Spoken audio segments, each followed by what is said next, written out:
al olvido. Escuche cómo dice 1 Corintios 1:21. Óiganlo, por favor.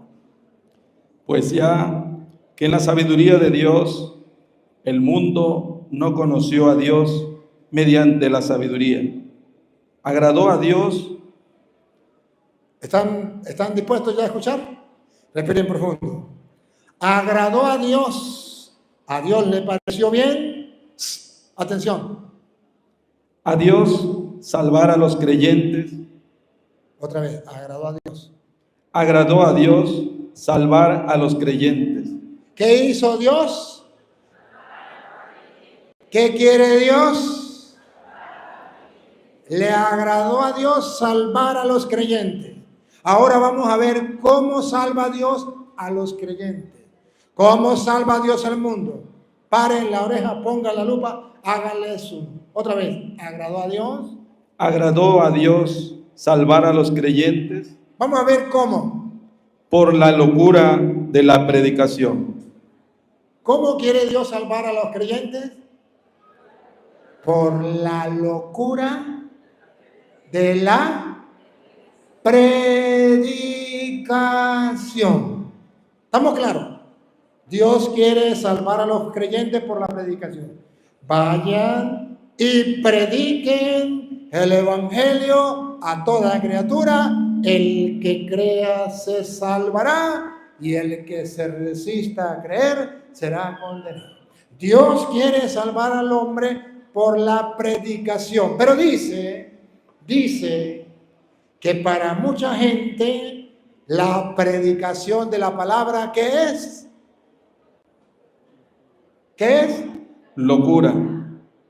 Que para muchos católicos andar con la Biblia predicando, eso es una locura. Que para muchos obispos y muchos curas ir a predicar el evangelio es una locura.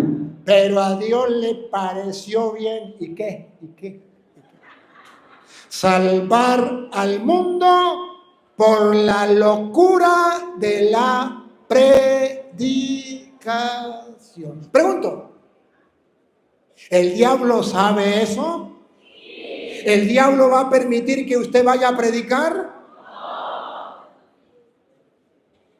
Dijo Cantinflas, ahí está el detalle. Porque los miembros de las pastorales no salen a predicar porque el diablo no se lo permite.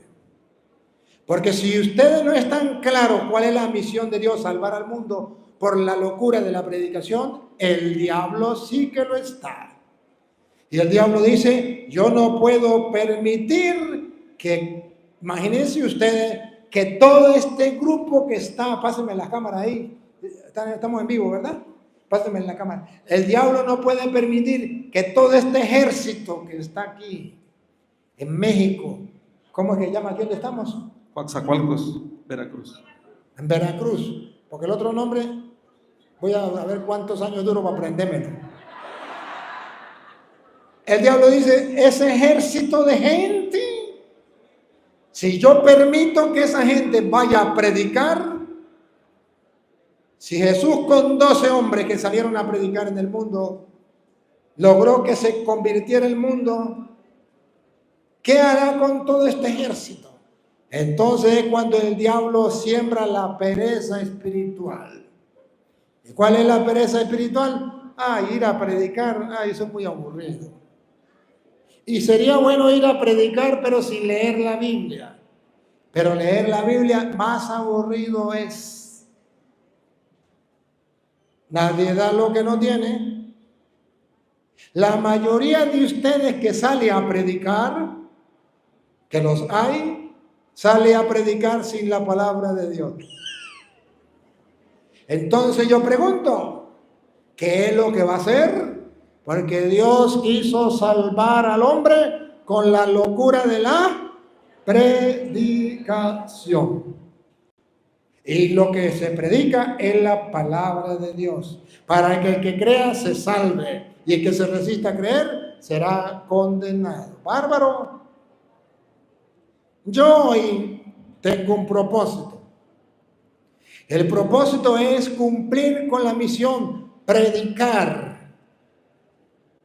Si ustedes quieren creer, eso es problema de ustedes. Si ustedes no quieren creer, ese es problema de ustedes. Pero yo quiero ejercer el trabajo que el Señor quiere. Me llamó para estar con Él. Me llamó para enviarme a predicar a toda criatura. Por eso le predico también a los evangélicos. El que crea se salvará. El que diga ese cura está loco y no quiera creer, dice la Biblia, será condenado. Pero eso no me corresponde a mí, le corresponde a Dios. Mi trabajo es predicar la palabra de Dios. Y no podemos nosotros dejar ese trabajo. Grupo de apostolado, pastorales de la iglesia. Si usted está convencido que Dios te ha llamado, debe estar convencido que te llamó para dos cosas muy importantes. Primero, para estar con Él. Y segundo, para que vayas a predicar la palabra de Dios. Punto. Ahora nos damos cuenta cuál es el pecado que tenemos en la iglesia. La pereza espiritual, la no evangelización. Tenemos mucha gente en la iglesia, pero no tenemos quien predique en la iglesia.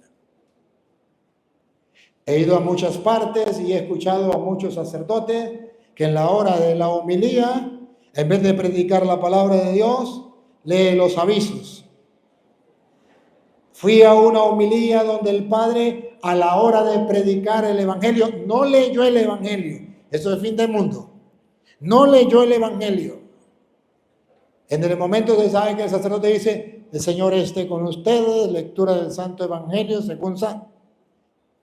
Y yo esperando en la misa, el padre delante mío. Y yo al lado de él. Agarró el periódico y dijo, vamos a leer el evangelio actualizado. En tal parte mataron a tantos, en tal parte hubo esto, en tal parte, y terminó diciendo, este es el evangelio actualizado. No leyó el evangelio, no predicó el evangelio. Y yo decía, me pellizcaba yo y decía, estoy despierto, estoy soñando, ¿qué pasa? ¿Será verdad o será mentira? Otro, fui a misa con otro sacerdote y en la hora del evangelio no leyó el evangelio. Leyó un libro que dice parábolas de no sé qué y leyó una parábola en vez de leer el evangelio. Pero de esas parábolas que vienen en un libro de cuentos, pues, en vez de leer el evangelio, leyó un cuento. ¿Estamos graves o no estamos graves? Lo vi yo lo vi. Estos ojos que se van a entregar la tierra. Yo lo escuché, estos oídos que se van a entregar la tierra. ¿Estamos graves o no estamos graves? Imagínense ustedes. Estamos abandonando lo propio de la iglesia, que es la predicación de la palabra de Dios. ¿Y por qué no la predicamos? Precisamente nos cuesta predicarla porque nadie da lo que no tiene. Hay necesidad entonces de escuchar la palabra de Dios. Hay necesidad de sembrar la palabra de Dios para que este evangelio salve a la gente. Ya San Pablo le decía a los romanos, cualquiera de los dos que lo encuentre, Romanos 1:16. Ya San Pablo le decía a los romanos, hay gente que se avergüenza del evangelio. En época de San Pablo, ya la gente se avergonzaba del evangelio. Igual que hoy día hay católicos que dicen, yo no leo la Biblia porque si no me van a decir que yo soy evangélico. Miren cómo dice Pablo, hay gente que se avergüenza del evangelio. Como ven, no me avergüenzo del evangelio. San Pablo dice, hay gente que se avergüenza del evangelio, pero como ustedes ven, yo no me avergüenzo del evangelio. Hermanos, en medio de un mundo lleno de tiniebla y de oscuridad, que no sabe para dónde va,